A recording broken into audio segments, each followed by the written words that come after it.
साथियों, मैं महजाद इस्लाम खान और आप देख रहे हैं हमारा यूट्यूब चैनल। और आज जो मैं बात करने जा रहा हूँ वो एक चटुकार की है, जिसको कि सुधीर तिहाड़ी के नाम से भी जानते हैं लोग। अब मैं इसके बारे में डायरेक्ट आता हूँ कि ये क्या बोल रहा है, आप सुनिए जरा इसको। सिर्फ जमीन के एक छोटे से टुकड़े के लिए है, तो इसका जवाब है नहीं, ये लड़ाई जमीन के लिए नहीं है, ये पैसे के लिए नहीं है, ये लड़ाई जमीन की नहीं बल्कि धर्म की लड़ाई है। और इसीलिए हम पहले दिन से इसे धर्म युद्ध कह रहे हैं। अगर धर्म नहीं होता तो शायद कश्मीर के मुसलमान इस क्षेत्र को छोड़कर पहले ही बाकी के मुस्लिम देशों में पलायन कर चुके होते और यहाँ हजारों वर्षों से ये युद्ध नहीं हो रहे होते। ये लड़ाई असल में एक दो धर्मों के बीच नहीं है, ये लड़ाई है। तो सुना साथियों आपने, ये सुधीर तिहाड़ी क्या बोल रहा है। जो लोग फिलिस्तीन के अंदर रह रहे हैं, अपने देश के लिए लड़ रहे हैं, अपने देश की उनके दिल के अंदर मोहब्बत है, अपने देश के लिए उनके अंदर जो जज्बा है, अपनी ज़मीन के लिए जो उनके अंदर जज्बा है, उसको ये तिहाड़ी सिर्फ एक धर्म के एंगल से जोड़कर उनको बदनाम करने की कोशिश कर रहा है, मुद्दे से भटकाने की कोशिश कर रहा है और लोगों के अंदर एक गलत मैसेज, एक गलत मोनोपोली, एक गलत अवधारणा पैदा करने की कोशिश कर रहा है ये तिहाड़ी।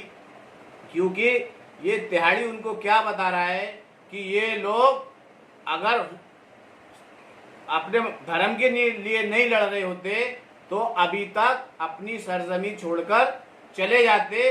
तो मैं सुधीर तिहाड़ी को ये बताना चाहता हूँ तो कि हमारे भारत देश के लोग जो कि अंग्रेजों की गुलामी में जी रहे थे, अंग्रेजों से जो लड़े थे, हमारे देश के लोग, हमारे वीर बहादुर जो लड़े थे, अगर उस टाइम ये तिहाड़ी के जैसे गोदी मीडिया होता तो हमारा देश, मैं दावे से कह सकता हूँ, आज आज़ाद नहीं हुआ होता था।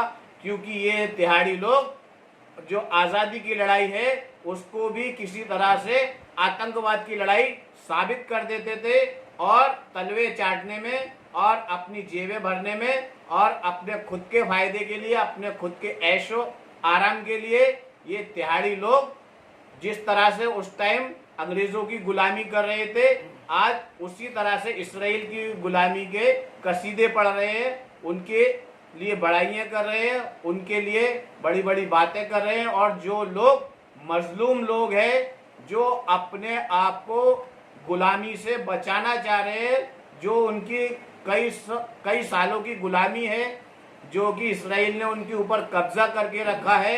मैंने आपको बताया था कुछ दिन पहले, 365 स्क्वायर किलोमीटर के अंदर लगभग 20 लाख लोग रह रहे हैं।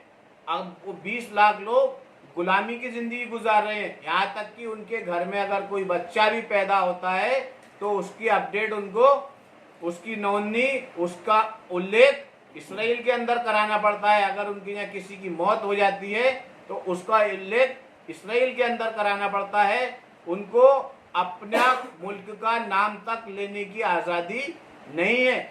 और अगर वो लोग आज अपनी आज़ादी की लड़ाई लड़ रहे हैं, अपने आप को इसराइल की गुलामी से आज़ाद कराना चाहते हैं, तो इसके लिए कुर्बानी तो देनी पड़ेगी। जिस तरह से हमारे देश के लोगों ने आज़ादी के लिए कुर्बानी दिया, हमारे जो शहीद हुए, उन्होंने एक रिकॉर्ड आपने सुना होगा कि जब जंगे आज़ादी की लड़ाई चालू थी, उस वक्त लाहौर से लेके तो कराची तक और बल्कि मैं कहूँगा दिल्ली तक, ऐसा बताते हैं हिस्ट्री के अंदर कि ऐसा कोई पेड़ नहीं था जब मुस्लिम उलमाओं की लाशें नहीं टंगी हुई थी, अंग्रेजों ने जहां उनको मार के नहीं टांगा गया था।